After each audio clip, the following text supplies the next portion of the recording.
This week on the show, Adam Jones from 98.5 The Sports Hub joins us to talk about the Red Sox and who else? David Price. Plus, we remember one of the greatest video games of all time. All that and more coming up. Calling It starts right now.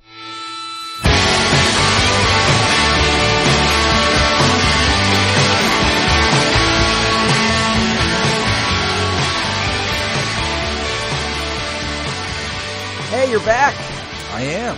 Alex Lebowitz returns to the show after 2 weeks off. This is the Callin' It podcast, powered by CLNS. Good to have you back, sir, for 1 week. It's good at to be least. back. Yeah, it's been a little bit of a hiatus. So the summer is as such.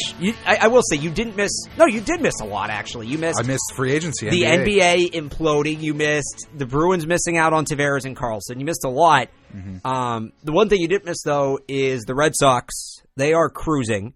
They do have the best record in baseball, but at the same time, it's very clear this team has its faults. So how do you criticize a team that has the best record in baseball, even with their flaws? How do you go about knocking that team down? We put out the back signal, and we are now joined by the Dark Knight himself. Adam Jones from 98.5 The Sports Hub is on the phone. Adam, how are you doing? I am doing excellent, guys, especially with that lead-in. I will do my best to pay off. Well, I'll lob you a softball. And speaking of lobbing and softballs, how much longer till David Price is on the DL? Ooh, good question. I think with him, he's just such a personality that you have to manage and, make sure that you're handling properly, that you don't want to offend him, right? And he's easily offended. He's easily, bothered by benign things, simple questions about starts on Sunday Night Baseball that, he gets super passive-aggressive about. So, I don't know. I know his relationship with the media. I know his relationship with John Farrell a year ago wasn't so hot. I don't, know how it's going with Alex Cora and Dombrowski this year, but he's the guy I would manage. I mean, he's the guy that I would be careful to offend, because I think he could send things going the wrong way in that clubhouse. For as much as we don't like him, or I don't want to speak for you guys, as much as I don't like him. No, we're all on board. many Red Sox fans don't like him. I think his teammates do, and if he feels like he's been slighted and players in that clubhouse feel like you're treating him the wrong way or treating him unfairly, I would be worried about how that proceeded. So that's a long way of saying he better be on board. If you're going to make up an injury for him, he better be on board.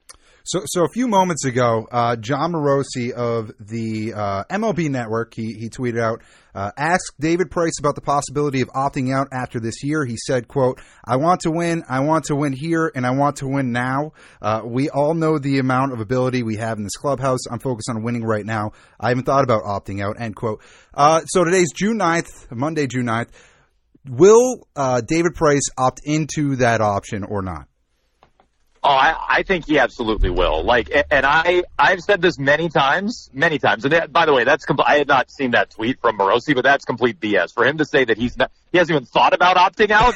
He has to have been thinking of opting out. He's been here, 2.5 years? For about, 2 years and 2 months. He's been thinking about opting out ever since we first started getting on him back in April or May of his first season in Boston. So, he's going to opt in. I think for his own sanity, he may want to opt out. It's easy to say I'm not the one leaving millions and millions and millions of dollars on the table, but, his own sanity, his own happiness seems to be at stake. I've said this a million times, though. If he opts in, any of the remaining David Price defenders that are out there, and there are still some, they're dwindling, but there are still some. I think most people have come around and seen him for what he is, fans and media. If there are any David Price defenders out there who think that we're too hard on him or, he's gotten a raw deal here in Boston, he has the out. It's up to him. No one else can control it. If he wants to leave, if he doesn't want to be here, then go. And if he wants to stay here, whether it's for money or whatever other reason, then he can shut up about complaining about, not wanting to be here or not being treated properly or, being a pariah and a scapegoat and, again, being treated unfairly. If you really feel that way, David, then leave. It's up to you to leave. You'll be leaving some money on the table. You'll be sacrificing. But don't tell me that your happiness is what you care about. If you care about your happiness, then go pitch somewhere else. Go pitch somewhere like Tampa or St. Louis where, you're cheered no matter what you do. I mean, in St. Louis, you're cheered no matter what you do. In Tampa, you'd actually need fans to do that. But you know what I'm saying? Where you're supported and you're not criticized. If that's what you want, then go do it. You can control it. But I think he'll opt in because I think he wants to chase the money. That's why he came here in the first place. That's what most athletes would do, by the way. So I fully expect to be stuck with him for another, whatever it is, 3 or 4 years beyond this year. So just to get back to that quote real quick, Adam, do you believe the first part that he wants to win here and he wants to win now? Do you think he's actually focused on getting a ring this year? Yeah, I mean, I think he wants to win here. I think he knows that's the only way he'll shut people up. So I agree with that.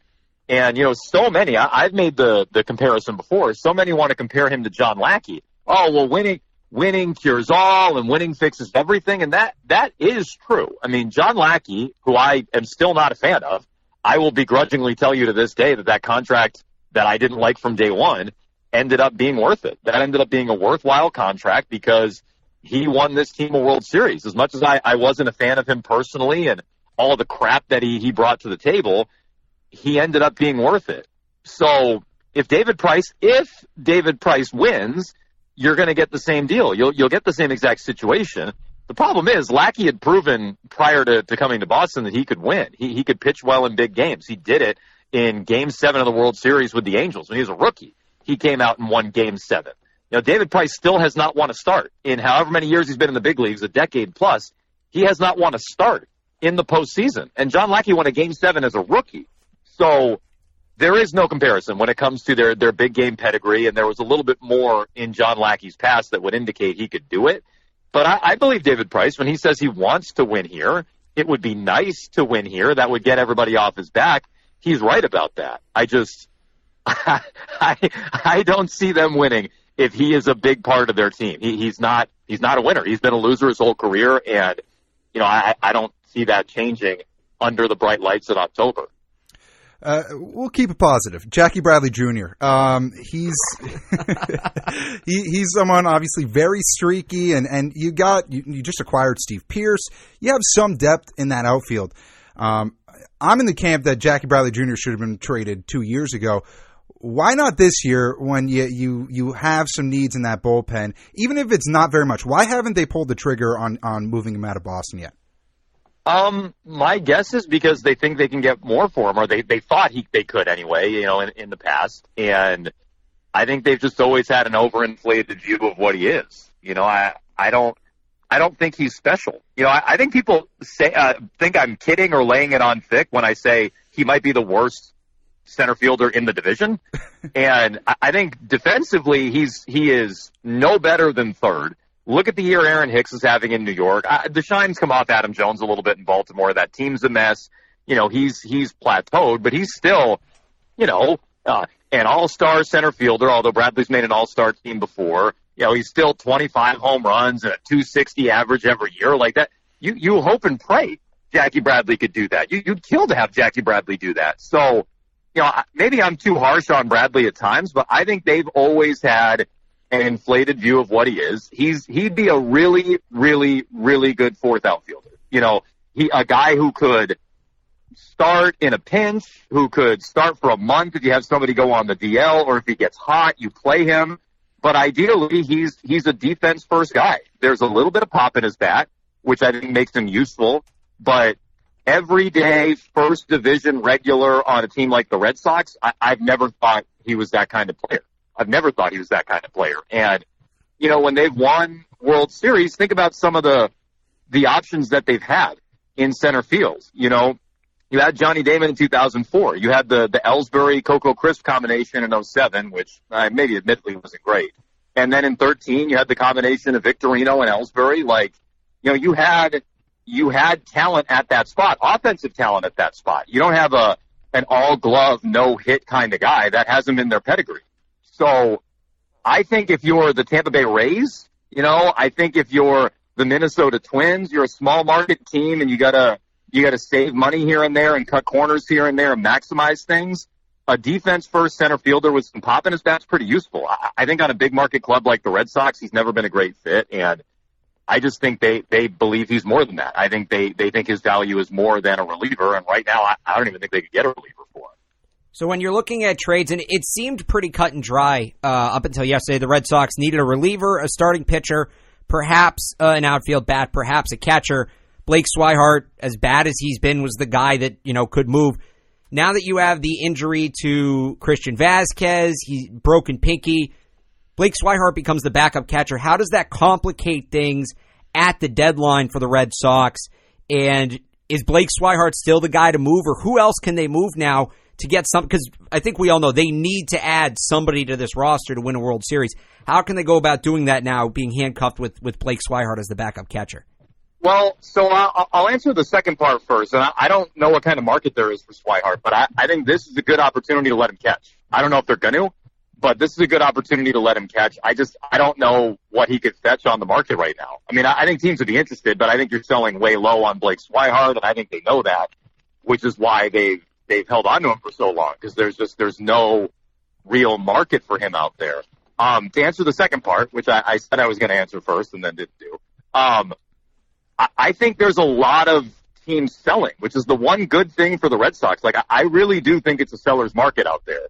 And Dave Dombrowski has shown he can get useful pieces, not great pieces, but useful pieces for, non-prospects. I mean, look at what he dealt for Addison Reed. Look at what he dealt for Brad Ziegler. Look at what he just dealt for Steve Pearce. I mean, those are not high-impact, highly sought-after prospects. Like, he's been able to make deals for useful people before, and I think he does a very underrated job at reading the market. I really do. I don't know if I've done this spiel with you guys before or not, but I don't get why he's so underappreciated as a GM in Boston. I really think he's underappreciated as a GM. I know he stripped the entire farm system. I get that. But how good was that farm system to begin with? Like, what prospect that he traded? He traded Travis Shaw, and that one is looking terrible, and I think that deal's only going to get worse. I would not call Travis Shaw a prospect. When the Red Sox traded him, he was a quadruple A type player, like a journeyman type player. That's probably not fair to him, but he was the guy who hadn't settled in the major leagues. And prospects you look at and say, boy, I can't believe what this guy's doing outside the organization. I really don't look at a prospect that Dombrowski has dealt away and feel like they lost out. In fact, Swihart might be a guy they held on to for too long. That might have been a guy they should have dealt when his trade value was higher a few years ago. And I think Dombrowski doesn't get any credit for keeping Benintendi, for instance, instead of trading Yohan Moncada. Like, he kept the right guy and dealt away the right guy in the Chris Sale deal. And, oh, by the way, even if you dealt Benintendi, you still have Chris Sale to show for it. So I have more confidence in Dombrowski to get something done at the deadline. The problem is he can't make the blockbuster move. He can't go out and get, Noah Syndergaard or Jacob deGrom if those guys end up being available in New York, and I'm skeptical that they will be. The Yankees sit there in the driver's seat like they did last year at the trade deadline. The thing is, last year at the deadline, we thought they won the deadline. They got Sonny Gray and Todd Frazier, and neither of those guys were very good. Who's the biggest name that could go with the trade deadline as a starting pitcher? Is it Jay Happ? If the Yankees get Jay Happ, I don't know that really changes my outlook on them. So I think Dombrowski will get deals done. I think they're going to be like Ziegler and Reed and Steve Pearce that we saw a week or so ago. I have a high degree of confidence that he gets that done. If the Yankees pull off a blockbuster, then they pull off a blockbuster, and the Red Sox really can't match that. And we're talking to Adam Jones of 98.5, the Sports Hub. So Dombrowski deserves credit for the Red Sox success this year. What about Alex Cora? First season as manager, Red Sox best record in the MLB. How much credit does he deserve? I mean, I think it's hard to say, but I guess you have to look at him and say he's steering this ship in the right direction. I think the way he's managed Sale has been a major plus. I think that's something that the Red Sox talked about in the past but didn't do. So we'll see. If Chris Sale breaks down again, then Chris Sale breaks down again. But I think the way they've managed him, that's something that Alex Cora deserves credit for. I think getting Mookie Betts back at the top of the lineup was the right move. I always like him hitting there, and I know he misses out on some RBI opportunities, but I like him getting your lineup started at the top of the order. I think getting more out of guys like Bogarts is a credit to Alex Cora. That said, this is a pretty good team regular season the last couple of years. They've won back-to-back divisions. They might not even win the division this year, though that really wouldn't be any fault of Alex Cora's necessarily compared to John Farrell the last couple of years. I think what we're seeing with the Red Sox on the field is just the subtraction of Farrell. You know, the lack of John Farrell is what's making a difference. I know that sounds harsh, and maybe that's not complimentary enough of Alex Cora, but I really think getting Farrell out of here and replacing him with Manager X, which in this case is Alex Cora, as long as Manager X wasn't Bobby Valentine or someone like that, I thought you were going to see the strides that this team took. So I don't think Cora's bad by any means. I think he's been hard to evaluate, quite frankly. They haven't hit a rough patch. There hasn't been a lot of moments where I feel like he's had to manage under the gun, and I think there's been some real shaky moments out of him. So I guess it's to be determined on Cora. I like some things that he's done, but I really do think it's more about the subtraction of Farrell and him no longer being here and the players not outright hating their manager as to why we're seeing the results on the field. Adam Jones from 98.5 The Sports Hub, thanks so much for coming on and joining us today to talk Red Sox. Yeah, of course, guys, anytime. Callin' It is brought to you by American Broadcast Coaches, training the next generation of media talent and communicators. For more information, check out AmericanBroadcastCoaches.com.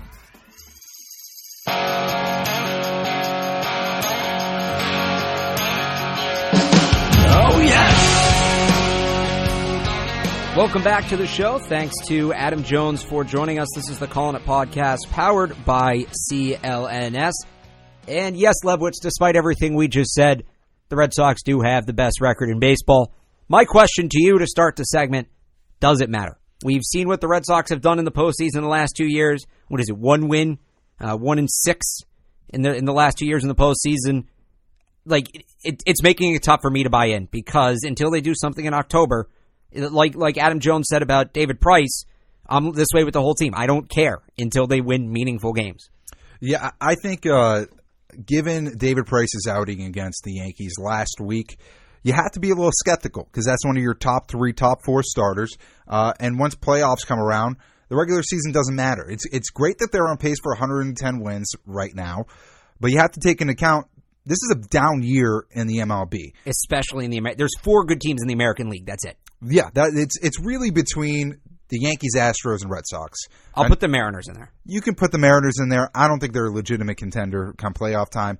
But they're benefiting from just a bunch of crap teams. That said, you have to like what you see. Sale last month has been phenomenal, and I do love the way that Cora's been using him. He hasn't been over-pitching him. Porcello has been pitching pretty well. It's really just Price and the health of Pomerantz, of course. But come playoff time, if those guys are healthy, yeah, I'm confident as a Red Sox fan. But it's only July right now. I'm not. I absolutely think they need to add an arm. I'm not confident with David Price starting a game in New York in the playoffs, which he's going to have to do. Jones brought up J.A. Happ. I'll give you this name. How about Matt Harvey? Since being cut by the Mets and picked up by Cincinnati, he's got a 3.8 ERA, a whip of 1.16. He's got experience pitching in a big market. And you could probably get him for cheap. Give me a guy like Matt Harvey. Give me a guy like even Tyson Ross out in San Diego. Not that they're necessarily better than David Price, but I just don't want to see Price on the mound in New York to start a game in the playoffs. If you want to have him coming out of the bullpen, that's fine by me. Because the best he's ever been with the Red Sox, the most useful he's ever been to the Red Sox, was coming out of the bullpen in the playoffs last year. I'm fine with him in that role again. Do not start him. Do not dangle him out in front of 50,000 Yankees fans or 30,000 because they still won't sell out in the playoffs with those ticket prices at Yankee Stadium. Yeah, I don't think you need to add a starting pitcher. Here's what you got right now. You got Chris Sale, obviously going to be in that rotation. Right. You have Rick Porcello, obviously going to be in that rotation. Eduardo Rodriguez, the Red Sox are like 13-2 when he starts this season. But do you trust him to stay healthy? I mean, that's a big question. But if he doesn't, then you're going to have to be forced to throw David Price out there. So that's what I'm saying. If you can get a guy for cheap, make the move now so you have him. But the priority shouldn't be assuming someone's going to get hurt. The priority should be what's your weakness right now. And the weakness right now is that bullpen. And so you get a starter, you move David Price to the bullpen. 2 birds, 1 stone. But which one's easier to get? You act like starters just grow on trees. You mentioned a couple names. I don't know if I'd want to go out and get a Matt Harvey. Depends on the price, obviously. I don't know if he's worth it, if he's really worth it. And J. Happ, maybe. I just don't know if there's really a guy out there who's worth it. Bullpen arms, there's plenty of them. You can find one. You can get them. It's just that's an easier trade to make, and you wouldn't have to give up quite as much. So, but would you have to give up the same either? You could make both trades. You could still make both trades, and I'll give you this one. How about, to kind of combine everything we talked about in that first segment, Blake Swihart, you'd have to get another catcher, Vasquez would have to be healthy or whatever. You figure that out. Blake Swihart, Jackie Bradley Jr. in a mid-level prospect to Cincinnati for Matt Harvey and Billy Hamilton. That if the Red Sox make that trade and then go out and add a reliever, I'm all in. What's Matt Harvey's sample size? I don't have to, 11 games. In 11 games, he's 4-3, but it's the Reds. Yeah. 3.79 ERA and a WHIP of 1.16. I'll take that. Those are good numbers. That's about what Rick Porcello's doing. Yeah. About I'd be curious to see the next number I'd look up. What's his record against the Yankees? How has he pitched against big market teams in big markets? He obviously played for the Mets. Right, he pitched for. I will give him the benefit of the doubt at the big market, because the other thing is, at one point, he was the best player he was the best pitcher in baseball. Oh, yeah. And I feel like when you get to that level, he was constantly pitching in front of sold-out crowds on national television in New York. Right. I will give Matt Harvey the benefit of the doubt with the big market. I think the Mets screwed him up, and there was resentment between him and the franchise. I think going out to Cincinnati, he was able to clear his head. He was able to fix his arm. I will give Matt Harvey the big game benefit of the doubt. I might be wrong, but I trust Matt Harvey in a big game right now a hell of a lot more than I trust David Price, especially in New York. And then there's the health factor. There's, is he going to stay healthy? Because Matt Harvey has his issues as well. I think you're trading one bruised piece of fruit for another, and I don't. But know. doesn't that have a history of working? Right, a change of scenery.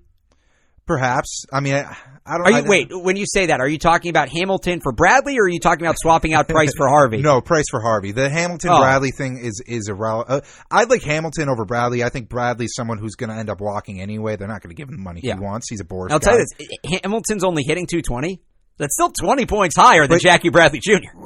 It's higher. At 220, it's a higher batting average. That's all that matters. And I think even more than that, he's a base running option. Running option, just as good defensively, yeah. He's better on the base pass. And your leading stolen base guy right now is Benintendi and then Betts, and then it's a big drop-off after that. So I'd be all for that. This is a team that's not that great in the base paths this season, compared to last year especially. At least in regard to stealing bases. So I'd be for I don't care about getting rid of JBJ. I trade him for a washing machine at this point. It's just, David Price does serve a role in this team. And just parting with him is easier said I'm not talking about parting with him. I'm not saying that. No, I know. You're bringing in Harvey, but it's a risk. And I think you do know what you're going to get from David Price for the most part. You're going to get a loss. You're going to get a big fat loss. If you put him on the mound in New York, if you put him, I don't care about the rest of the regular season. Nobody does. And honestly, that's where the Red Sox hot start is kind of killing them, at least with the fans. Mm-hmm. Nobody's invested in this team because they're going to make the playoffs. If they don't at this point, I mean, holy crap. But they're going to make the playoffs, and they haven't won in October in years. So I don't think anybody really cares about what's going on with this team right now. I don't care about the rest of the regular season. Fine, let David Price start the rest of the regular season. I don't want to see David Price pitch in the playoffs. Not out of the starting rotation. Where do you trust him more in the playoffs? We were at that game last year against Houston, right? When were you most impressed with David Price as a Red Sox? Oh, it was the game we saw him go 4 innings of shutout relief work, and he looked unbelievable, yeah. In that Andrew Miller role, that is where he needs to be in the playoffs for the Red Sox to have a chance. And that's value. Isn't that value? Yes, but to do that, you need to go out and get another starting pitcher. You see, I think, I don't know. It all comes back to then you're talking about Stephen Wright or Drew Pomerantz starting a playoff game. If you're going to put Price in the bullpen and stick with who you have, you're risking one of those two guys starting a playoff game. I'd rather go out, get the extra arm, be comfortable. Not necessarily. I mean, it would be, or it could be Velazquez, or it could be Erod. Well, you're missing so Sale, Porcello, Erod, and Pomerantz. Though that's the 4-man rotation. I don't want Pomerantz in the playoffs either. Well, your fourth guy is never going to be an outstanding pitcher. No, but I think the Red Sox can go out and get a better fourth option than they have right now. You see, I think Pomerantz is a pretty good pitcher. We don't know if he's going to pitch again. Didn't he do a simulated game last week? What's the status on that? You know how it is with the Red Sox. Guy goes on the 10-day DL. We don't see him again for 3 years. We just got Tyler Thornburg back yesterday. Not even back. We just got Tyler Thornburg yesterday. He's only given up 1 earned run in 2 years. I think I don't know. I don't think the priority should be getting another starting arm. I think if you want to make the argument that Price will be a bullpen guy come the postseason and get another starter who can fill that fourth starter role in the postseason, I could get behind that. But again, to get that other starter, you're talking about trading, David. You're talking about trading trading a lot for a guy like that. I don't think you have to give up that much to get a guy like Matt Harvey or get a guy like Francisco Liriano or Tyson Ross. We've seen the Red Sox rip off San Diego time and time again. Go back to the well, Dave. And I'll say this. Where you talk about needing a reliever, where else are you going to go out and get a Cy Young winning relief pitcher? You going to go out and sign Eric Gagne? Hell no. There's one Cy Young reliever the Red Sox can get, and that's David Price. So we will see. Still a couple weeks left till the deadline. Obviously, we'll have you covered with all that. But on the other side, today actually marks somewhat of a sad anniversary in the sports community. We will touch on that right after this. This is Calling It, powered by CLNS. Calling It is brought to you by American Broadcast Coaches, training the next generation of media talent and communicators. For more information, check out AmericanBroadcastCoaches.com.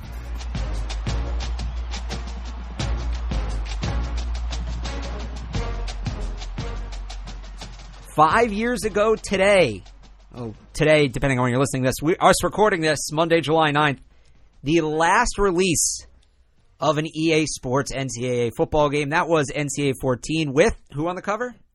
Who's on the cover of that? Denard Robinson. Oh, Denard. Michigan. Yeah.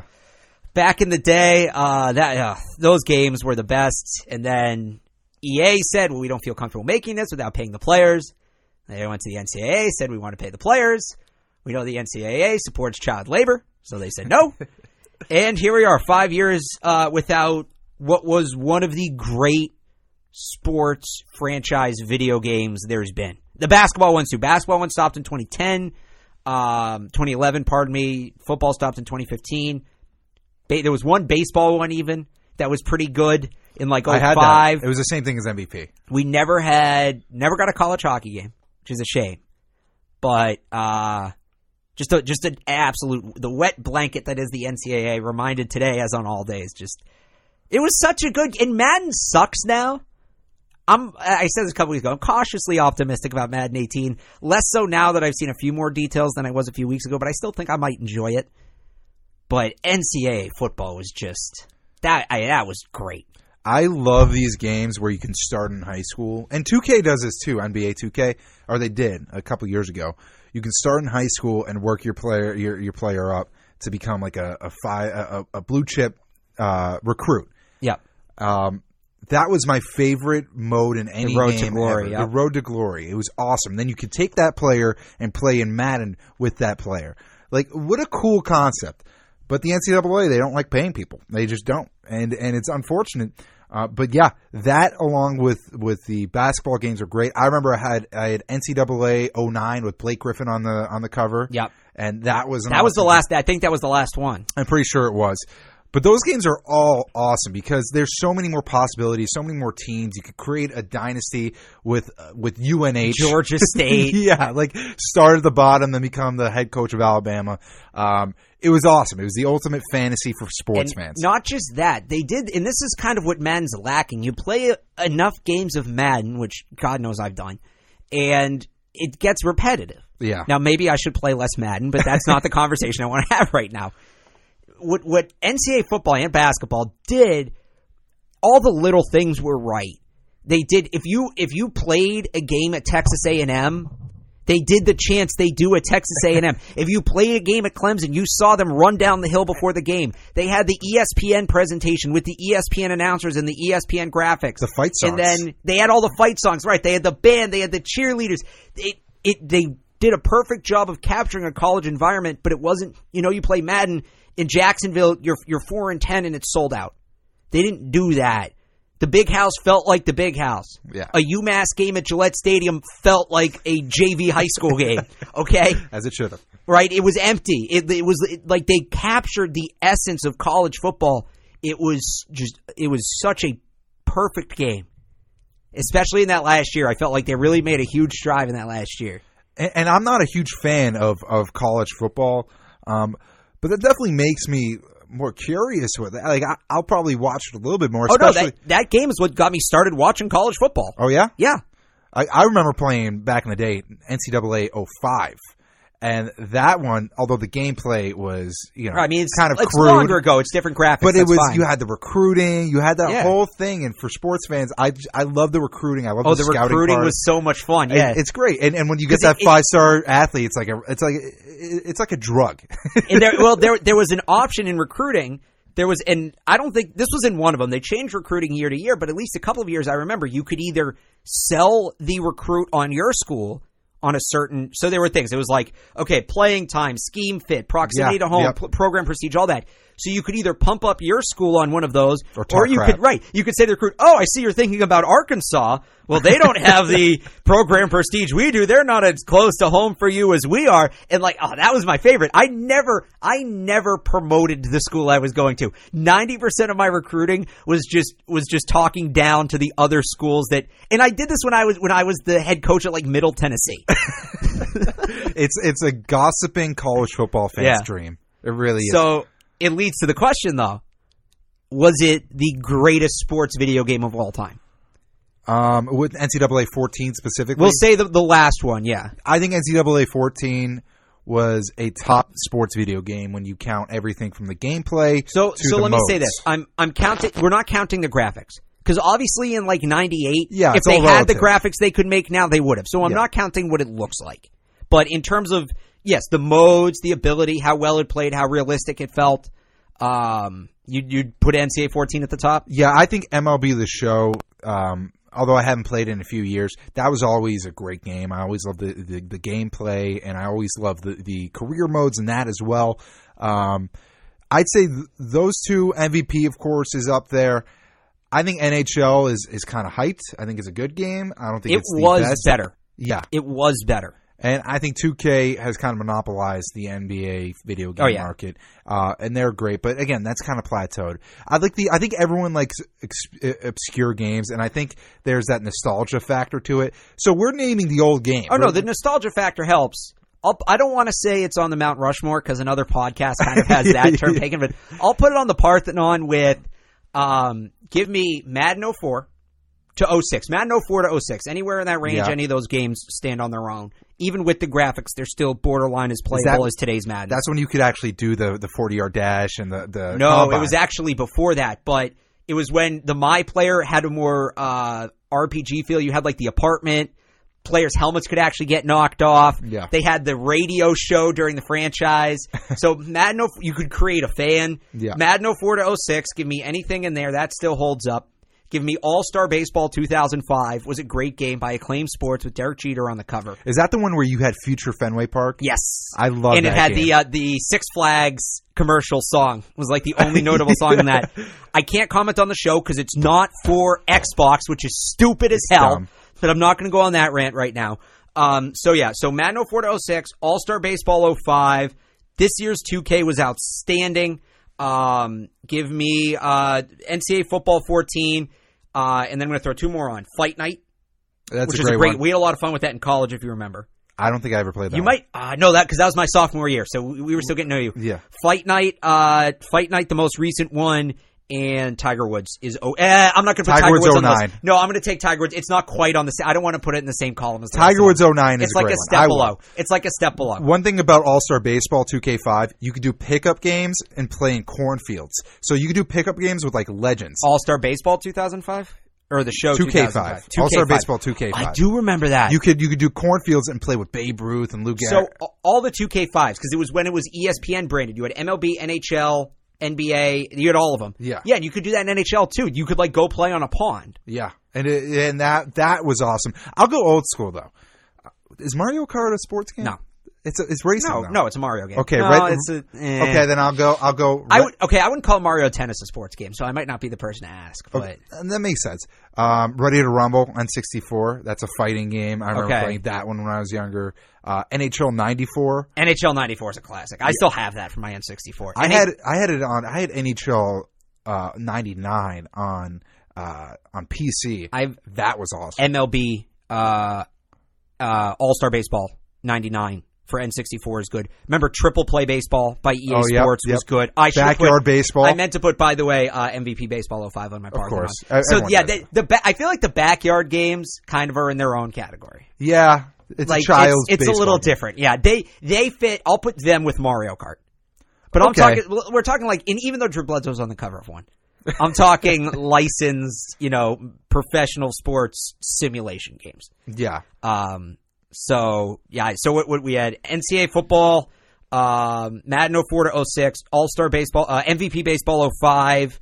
All-Star Baseball 2K5. All-Star Baseball 2K5, 2K Basketball this year, and Fight Night. Yeah. I think that's a fair list. That's a good list. That's a good list.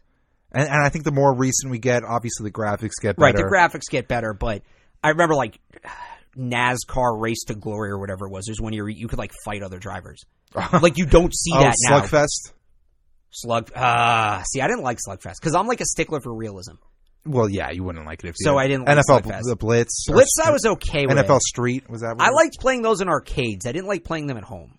Okay. I also remember I couldn't have Slugfest at one point because I was in 4th grade when this happened. Yeah, this would have been too much. 03, 04. No, but I wanted it, and there was a report on the news the night I asked. I just got my tonsils out. Yeah. And my parents were actually like, we'll go buy you video games. Like, it was the coolest my parents had ever been, right? So I told them what I wanted, and Slugfest and All-Star Baseball 05 were on the list. Those were the 2 games I wanted because it was in the summer. And I remember literally right before my dad went to go to the store to get the games, there was a news report on about Slugfest and about how it was too violent for kids, and my mom put her foot down. Of course. We need a hero though to bring some of these games back. One more game. One more game. One more game, and then we can get to a story. NBA Ballers. No, that's like NFL Street. That game didn't but do it wasn't. For me. I don't think it was. Maybe I'm thinking of NBA Live. But you could use a player, and it would be like you'd go to like Venice Beach to like a basketball. That was court a game mode in NBA Live. Oh, maybe you're right. All right. Ballers and then your was players Ballers added to the was roster. like NFL Street. Okay, I see. But we need a hero to bring some good games back. Speaking of heroes, Alex Lebowitz, we do want to close on this note. Because can you talk about this though, or is this part of an ongoing investigation? I talked about it on my morning show, like literally 5 minutes after that. Okay. I don't want to get in trouble for corrupting an in-process police investigation. I don't think it Should we just drop it right here and bring it back in 2 weeks? Just cliffhanger. No, I'll say it. This morning I called the cops on 2 people who were breaking into cars. It was extremely exciting. So I get to work at about 5:15 in the morning, and I'm coming down the street from the parking garage, take a right, and go to the back door of my studio. And it's a little alley that goes out one street, comes out another. It's a 2-way alley, pretty much. And there's these people walking towards me. I go inside. They look like sketchy figures. I was kind of like, okay, 5 in the morning. What are you guys doing walking around? So I continue to go up the stairs, turn around, go into the bathroom, which is against the alley, a window looking out towards the alley. I move the curtain. I look down. Lo and behold, this man is breaking into a vehicle in that alleyway, and his partner in crime is scouting other vehicles to break into. So I went ahead. I called the cops. 10 minutes later, they're there. I give them my description. I gave them one description of the hat that one of the people was wearing. It's like, oh, that person's right over there. They go around, arrest 2 people, come back, put me in the back of a police car, take me around the corner to identify them because they couldn't see in the car. I could see out, though. And lo and behold, it was those 2 people. They got arrested, and a person who got their car broken into got their materials back, which is great. So I felt good about it. But they did see me, and I think I was the only person that they saw. And, another small detail. When the officer dropped me back off to go back into the studio, the perpetrators were in clear sight. They clearly saw me. So they knew I ratted them out, essentially. So you're a rat. And they know where I work. You got Henry Hill over here. They know where I work. So we'll see. I think, I'd be careful going in tomorrow. Well, they're going to be. They might be released on personal recognizance. Who knows? I think I could take them though. They're both, not to disparage people who are addicted to drugs, but they're all loopy. I think I could take them. I don't know. Have you seen Breaking Bad? They got some fight in them. Yeah, that's meth though. They're not doing meth at all. I think I could outrun them too. So as long as you can you don't have to outrun them. You just have to outrun whoever you're with. Although it's just you, right? It's just you. It's me, myself, and I. Sir. Good luck. All right, so we are off potentially next week. Don't count. Maybe. I think we can squeeze it in. We'll see. There may or may not be a show next week. Don't count on it. Follow us on Twitter for updates at Calling It Podcast. There will for sure be a show the week after that. I will be here. Alex Lebowitz, if he has not been chased down by criminals, will be here. So, and that will be, I think let me pull up the old calendar real quick. That will be our second to last show before the MLB trading deadline. But there will be a lot to talk about. That will also, that will be the week of training camp. We made it through. We made it through the summer, baby. Football is back. 2.5 weeks. Let's go. All right. Can't wait. Next show, football. That's right. This has been the Calling It Podcast. Follow us on Twitter at Calling It Podcast. We're powered by CLNS Media. Check them out online, clnsmedia.com. For Alex Lebowitz, I'm Alex Barth. Thanks for listening. We'll talk to you next time. Bye.